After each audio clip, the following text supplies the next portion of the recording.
Hello everyone, my self Sandeep Rajbhar और आज हम लोग बात करने वाले हैं इंसॉल्वेंसी बैंक्रप्सी कोड के बारे में, आईबीसी कोड के बारे में। देखो, आईबीसी कोड एक बहुत बड़ा चैप्टर है, बहुत बड़ा कॉन्सेप्ट है। बट इसके अंदर क्या है ना, हम लोग तीन भाग में बांट देंगे, finance creditor, operation creditor and corporate creditor. तो आज हम लोग बात करने वाले हैं सिर्फ फिनांस क्रेडिटर के बारे में।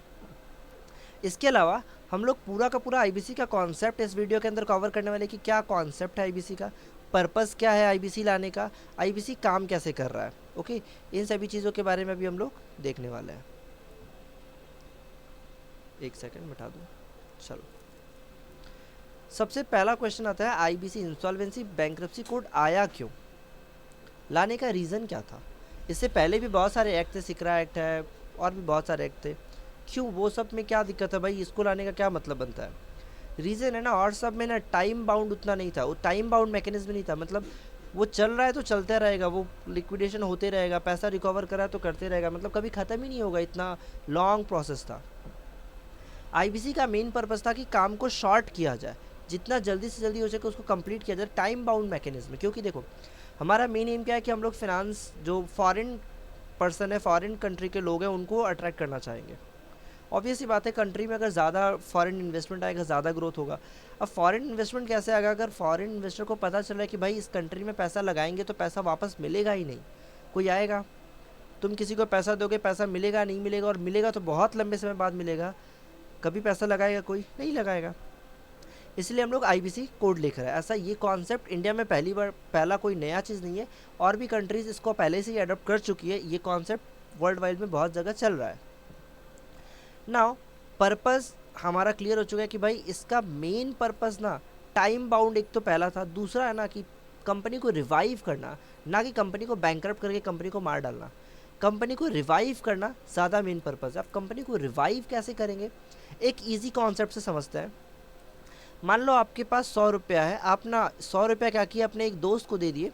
वो दोस्त क्या करता है, एक पेंटिंग बनाएगा, ठीक है।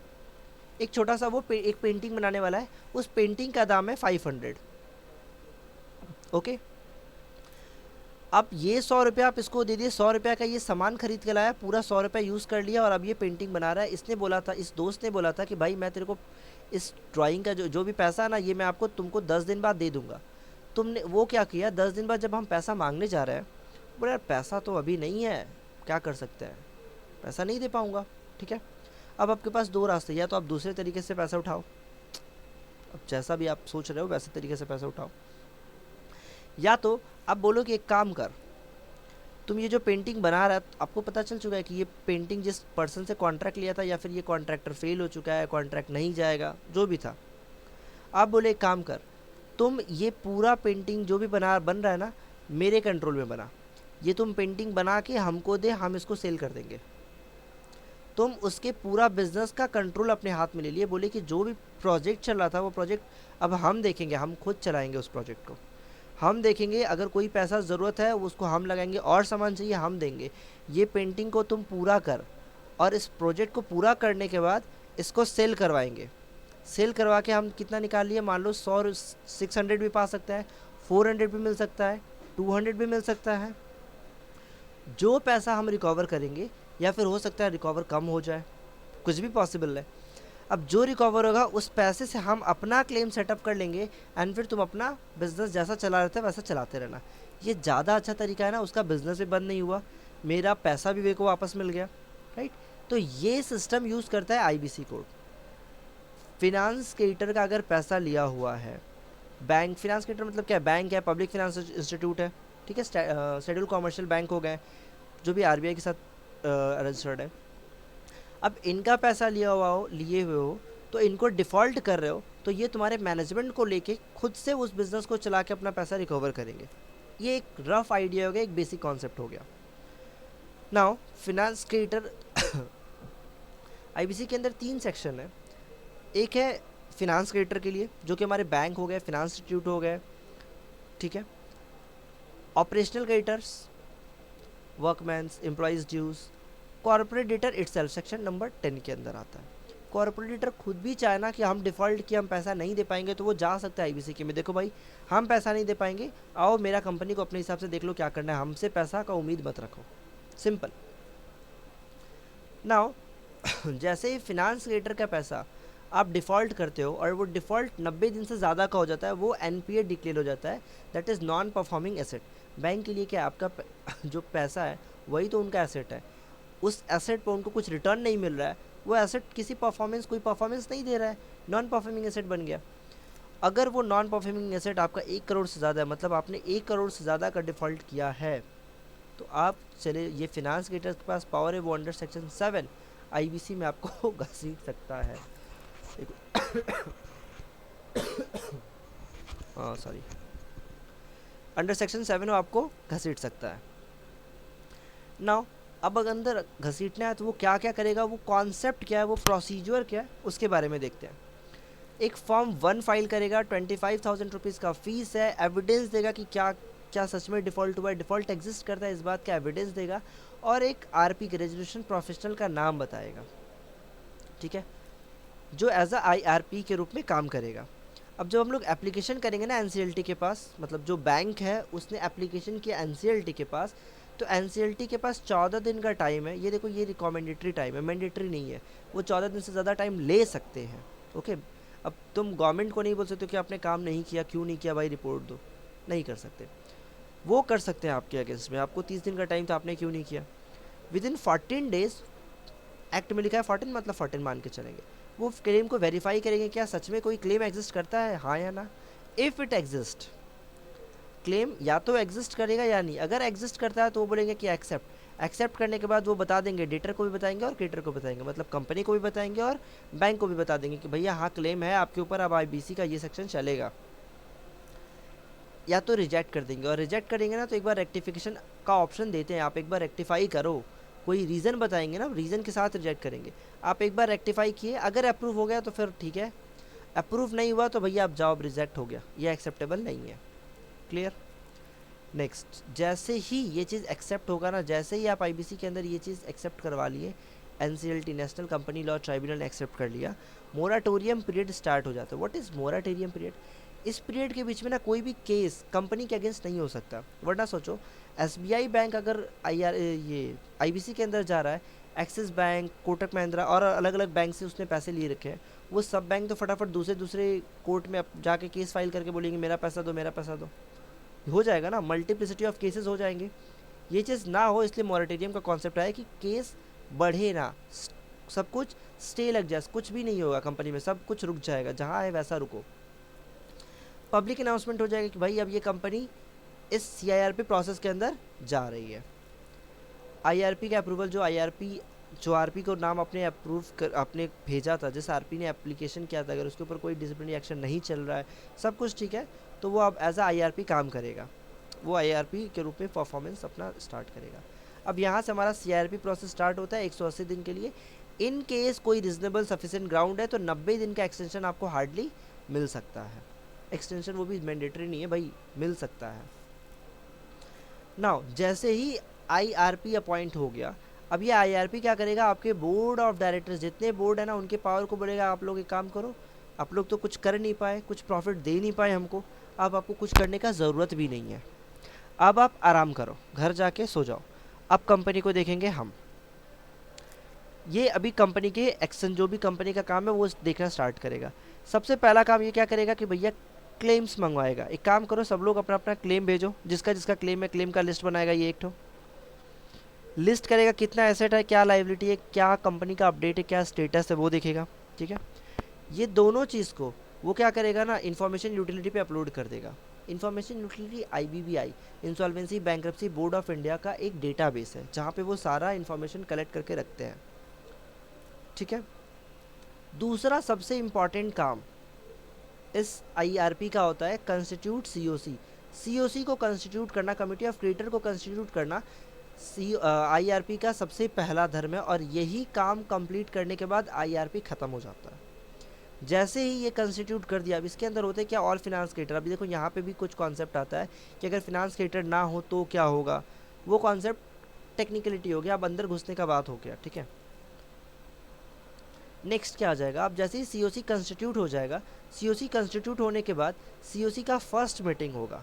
जो फर्स्ट मीटिंग होगा ना, उस फर्स्ट मीटिंग के अंदर आईआरपी का काम ख़त्म, आरपी का काम स्टार्ट। मतलब होता क्या ना, यही RP IRP as a resolution professional appoint हो जाता है, रेजोल्यूशनल प्रोफेशनल के रूप में अब ये काम करना स्टार्ट हो जाएगा, इसका काम रेजोल्यूशनल प्रोफेशनल वाला स्टार्ट हो जाएगा।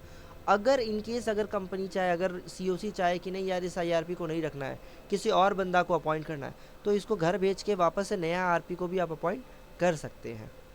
क्लियर। अब देखो जब ये जब आरपी अपॉइंट हो गया, अब आरपी क्या करेगा, रेजोल्यूशन प्रोफेशनल क्या करेगा, अब ये सारा कुछ देखेगा, सारा मैनेज जो भी अफेयर्स ऑफ द कंपनी है वो सब कुछ अब ये मैनेज करेगा। कंपनी में आके हम सारे अफेयर्स को मैनेज करना स्टार्ट कर दिया एज अ रेजोल्यूशन प्रोफेशनल, हम सारा चीज़ को अब हम देखेंगे। मेरा अब आरपी का दूसरा काम क्या होगा, आरपी का सबसे इंपॉर्टेंट काम क्या होगा, रेजोल्यूशन प्लान। जो फिनेंशियल क्रेडिटर्स है ना, जिन्होंने एप्लीकेशन किया था, बोलेंगे कि आपने एप्लीकेशन किया था कंपनी को सीआईआरपी में लेके जाओ, आप कंपनी के मैनेजमेंट को आप देखना चाहते हो ना, बताओ भाई आपका प्लान क्या है, आप अपना प्लान सबमिट करो। प्लान सबसे मांगे कि भाई जो भाई अपना अपना प्लान, सब लोग अपना अपना ऐसा प्लान भेजेगा, जो भी जितना भी प्लान रहा। अब इस प्लान के ना कुछ क्राइटेरियाज़ है, वो क्राइटेरिया मैं इस वीडियो में नहीं डिस्कस कर सकता, ठीक है। वो क्राइटेरिया चेक करेगा क्या सब कुछ ठीक है, अगर उसको लगता है कि यार क्राइटेरिया ठीक है, सब कुछ सही है, इसमें जो जो चीज़ होनी चाहिए वो सब कुछ है, इफ़ एवरीथिंग ओके, वो बोलेगा ठीक है सीओसी मीटिंग में हम इस प्लान को रख देंगे। अप्रूवल होना ना होना अलग बात है, वो सीओसी मीटिंग में इसको पुट करेगा। जैसे ही सीओसी मीटिंग में इसको प्रूव किया, अब दो बातें हो सकती है, या तो अप्रूव होगा या तो अप्रूव नहीं होगा। अप्रूवल के लिए चाहिए 66% वोट, 66% वोट के साथ अगर वो अप्रूव हो जाता है तो अच्छी बात है, तो ये सिचुएशन चलेगा। अगर अप्रूव नहीं होता है तो रेक्टिफाई करो ना यार, कोई दिक्कत नहीं है, फिर से सीओसी मीटिंग करो, फिर से नया बनाओ, फिर नहीं होता है फिर से मीटिंग करो, लेकिन विद इन टाइम करो, क्योंकि ना सीआईआरपी के लिए 180 दिन का ही टाइम है। टाइम क्रॉस हो गया ना तो फिर सीधा लिक्विडेशन का ऑर्डर पास करेगा एनसीएलटी। विद इन टाइम आपको ये चीज़ भेज देना है कि भैया ये रेजोल्यूशन प्लान है, हम लोग इस चीज़ पे सहमत हुए हैं। एनसीएलटी के पास जाएगा तो अब एनसीएलटी भी ऐसे थोड़े कि आपने अप्रूव कर दिया हम मान लेंगे, एनसीएलटी बोलेगा रुको ज़रा हमको दिखाओ, हम भी देखेंगे। अब ये भी पढ़ेगा और ये भी अप्रूव कर सकता है और नॉट अप्रूव कर सकता है। अगर ये नॉट अप्रूव किया, अगर ये अप्रूव नहीं करता है, देन बोलेगा एक बार काम करो रेक्टिफाई करो, ऐसा नहीं चलेगा, कुछ गड़बड़ है, जो भी IBBI कुछ गाइडलाइन प्रिस्क्राइब किया है उस हिसाब से नहीं है। तो अगर रेक्टिफाई कर लिए, उसको लग रहा है कि ठीक है अप्रूव कर दिया, तो फिर यहाँ पे CIRP प्रोसेस फिनिश हो जाता है। अब हमारा हम इस चीज़ जो हम लोग का ये प्रोसेस बना ना, जो प्लान बना ना, इस प्लान के अकॉर्डिंग अब सब काम होगा, और ये प्लान बाइंडिंग है गवर्नमेंट के ऊपर, स्टेक होल्डर के ऊपर, हर किसी को अब इसी प्लान के हिसाब से काम करना होगा, और मोरेटोरियम पीरियड यहीं पे एंड हो जाता है। मीन्स जो हमारा मेन CIRP प्रोसेस था यहीं पे ख़त्म हो जाता है, अगर कंपनी का रेजोल्यूशन प्लान अप्रूव हो जाता है सब कुछ सही तो। Clear. What if it is not approve by NCLT, अगर NCLT इसको अप्रूव नहीं करता है, या फिर आपने COC मीटिंग में ही अप्रूवल नहीं होता, या फिर COC मीटिंग में बात ही नहीं बन पाया, कुछ भी ग्राउंड हो गया, तो भैया अब आपके पास दो ऑप्शन है, मतलब अब अप्रूव नहीं हो पाया तो भैया सीधा बात है अब लिक्विडेशन में ही आप जाओगे। अगर आपका प्लान अप्रूव नहीं हो रहा है लेकिन प्लान में जो कंटेंट है वो बिल्कुल सही है, तो आप अपील कर सकते हो NCLT के पास, national company law appellate tribunal के पास आप अपील कर सकते हो। उनको बोल सकते हो कि सर देखो ना सब कुछ तो अच्छा है यार, फिर भी कि ये मेरे को अप्रूव नहीं कर रहा है, क्या मतलब बनता है इस बात का, वो ये चीज़ अब जा सकते हो NCLT के पास। नेक्स्ट, अगर नहीं गए तो लिक्विडेशन का तो ऑर्डर पास होगा, NCLT लिक्विडेशन का ऑर्डर पास कर देगा। अब ये जो लिक्विडेशन का ऑर्डर पास करेगा, यही आरपी जो IRP पहले था, वेट ये हाँ, जो IRP के रूप में पहले काम कर रहा था अब RP के रूप में काम कर रहा है, वही RP अब एज अ लिक्विडेटर काम करेगा। ठीक है, वही RP अब एज अ लिक्विडेटर काम करेगा। चेंज कर सकते हो यार, ऐसा नहीं है कि चेंज नहीं कर सकते, चेंजिंग का ऑप्शन ऑलवेज रहता है। वो जैसे यहाँ पे अभी डिस्कस नहीं कर रहे हैं, वो एक सेपरेट छोटा छोटा वीडियो रहेगा, उसमें आप देख सकते हो। जैसे ही ये चीज़ अप्रूव हो गया, लिक्विडेशन में गया कंपनी, विद इन 30 डेज का टाइम रहेगा, लिक्विडेशन का जो क्लेम है, लिक्विडेटर है ना, क्लेम मंगाएगा, बोलेगा कि देखो यार सबसे पहले तो आपने क्लेम दिया था, जिस दिन पब्लिक अनाउंसमेंट हुआ था उसी दिन आपने क्लेम भेजा था कि क्या क्या आप लोग के क्लेम से कितना कितना ड्यूज़ है, वो सब ठीक है। इसके अलावा और किसी को कोई क्लेम ऐड करना है ना तो अभी भेज दो। 30 दिन का टाइम दे रहे हैं हम। 30 दिन के अंदर सारे क्लेम्स वो अप्रूव करेगा, एक्सेप्ट करेगा, वेरीफाई करेगा, विथ एविडेंस होना चाहिए भैया। एविडेंस के साथ वेरीफाई करेगा क्या सही है कि नहीं है। अगर सब कुछ ठीक है, इफ़ एवरीथिंग ओके, ठीक है, तो वह अप्रूव कर देगा। ठीक है भाई, तुम्हारा क्लेम और बढ़ा दिया गया। अगर अप्रूव नहीं करता तो आप अपील कर सकते हो एनसीएलटी के पास कि देखो ना सर, मेरा एविडेंस भी है बट वो क्लेम ऐड नहीं कर रहा है। ठीक है, नाउ नेक्स्ट, अब लिक्विडेटर के भी ज़िंदगी में एक काम आता है, एक सबसे ज़रूरी काम, लिक्विडेटर स्टेट बनाने का। लिक्विडेटर क्या बनाएगा, लिक्विडेशन स्टेट। इसके अंदर क्या बनाएगा, वो सारा लिस्ट ऑफ एसेट लायबिलिटी सब कुछ बनाएगा कि क्या बेचना है, किसको कितना पैसा देना है, वो एक लिस्ट बनाएगा। अब यहाँ पे वाटरफॉल चार्ट का इस्तेमाल होता है, वो चार्ट मैं यहाँ पे डिस्कस नहीं कर रहा। लिक्विडेशन स्टेट बनेगा, ठीक है, क्या एसेट है क्या बेचना है। अब यहाँ पे all asset and liability will be sold. अब ये बेचना, एसेट तो सेल होगा, ठीक है, ठीक है, वैल्यूएशन के हिसाब से। अब यहाँ पे क्या है ना कि आपका किसी के साथ कॉन्ट्रैक्ट हो गया कि हम इसको बेचेंगे, बट फिर भी कोई और हाई प्राइस पे दे रहा है ना तो उसको भी हम बेच सकते हैं। कॉन्ट्रैक्ट बाय बाय, मतलब कॉन्ट्रैक्ट नहीं एग्री हुए थे, दूसरे के पास चले गए, जा सकते हो यार, क्योंकि हमको हायर प्राइस पे चाहिए, बाकी लोग का पैसा हमको चुकाना है। ठीक है, ये एक जजमेंट था, उसके हिसाब से अलाउड है। अब ये जो लाइबिलिटी पेड करने के लिए ना वाटरफॉल चार्ट का इस्तेमाल किया जाता है।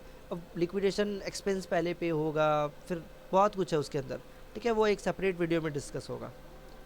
सारा कुछ जब पेड हो जाएगा, ऑल द एसेट्स सोल्ड, सारा लाइबिलिटी ख़त्म, कुछ नहीं बचा अब कंपनी में, तो लिक्विडेटर क्या बनाएगा, फाइनल रिपोर्ट बनाएगा एंड रिपोर्ट बना के बोलेगा देखिए सर, एनसीएलटी को भेजेगा, बोलेगा देखो भाई जितना एसेट था सब बेच दिए, जितना लाइबिलिटी था पेड कर दिए, अब कुछ नहीं है इस कंपनी के पास। एनसीएलटी बोलेगा हाँ ऐसा हो गया, तुम लोग, लिक्विडेटर बोलेगा हाँ भाई हो गया, कुछ नहीं बचा है।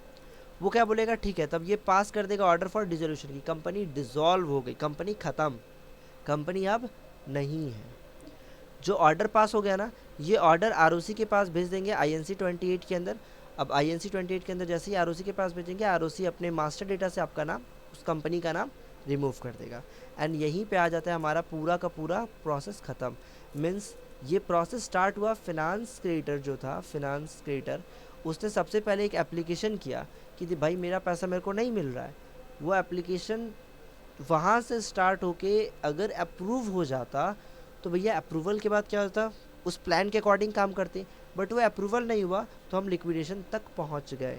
इफ़ CIRP फेल्स, सीधा लिक्विडेशन पे आप पहुँचेंगे, सीधा कंपनी को डिज़ोल्व करो, उसका पैसा लो और जाओ। अब अगर अपने एग्जांपल में वो दोस्त अगर पैसा नहीं दे पाता या फिर बोलता कि यार देखो हम अपना प्रोजेक्ट तो तुमको देंगे ही नहीं, एट एनी कंडीशन तुमको हम प्रोजेक्ट नहीं देंगे, कुछ भी कर लो, तो क्या करते, दूसरा तरीका इस्तेमाल करते। अब जो भी तरीका आप इस्तेमाल कर लो आपके हिसाब से, वो दूसरा तरीका इस्तेमाल करके आप पैसा रिकवर करते। सेम चीज़ यहाँ पे है, सेटलमेंट नहीं हो पाया, कैसे हम लोग, ये CIRP नहीं हो पाया तो डिसोल्यूशन में चले जाएंगे।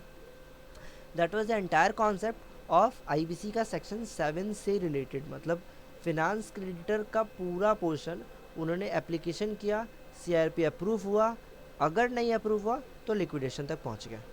क्लियर, ये था पूरा चैप्टर का एक, ये पूरा IBC का एक क्रक्स था। आई थिंक आपको समझ में आ गया हो, समझ में आ गया होगा तो भाई सब्सक्राइब जरूर कर देना, लाइक चिपका देना, एकदम बिना लाइक किए मत जाना यार, मोटिवेशन है लाइक्स, एंड कमेंट जरूर करना यार, कमेंट करते तो पता चलता है कि हाँ कुछ अपडेट करने का ज़रूरत है, नहीं ज़रूरत है, अच्छा लगा नहीं लगा, कुछ तो बोल दो यार, अच्छा था नहीं था, बेकार था, बेकार भी बोलना है तो बोल सकते हो, मीन्स मना नहीं कर रहा, जो भी बोलना है। ठीक है, तो आज के वीडियो में बस इतना ही रखते हैं। अगले वीडियो में हम लोग operational creditor and corporate creditor का भी कॉन्सेप्ट करेंगे। फिर इसके बाद नेक्स्ट जो हमारा इंडिविजुअल फॉर्म इंसॉल्वेंसी है, फ्रेश स्टार्ट प्रोसेस है, हर चीज़ का ऐसा ही एक कॉन्सेप्चुअल क्लियरिटी के साथ एक वीडियो बनाऊंगा। ठीक है, तो वीडियो को ज़रूर लाइक करना एंड चैनल को सब्सक्राइब ज़रूर कर देना। ठीक है, बाय बाय, मिलते हैं नेक्स्ट वीडियो में।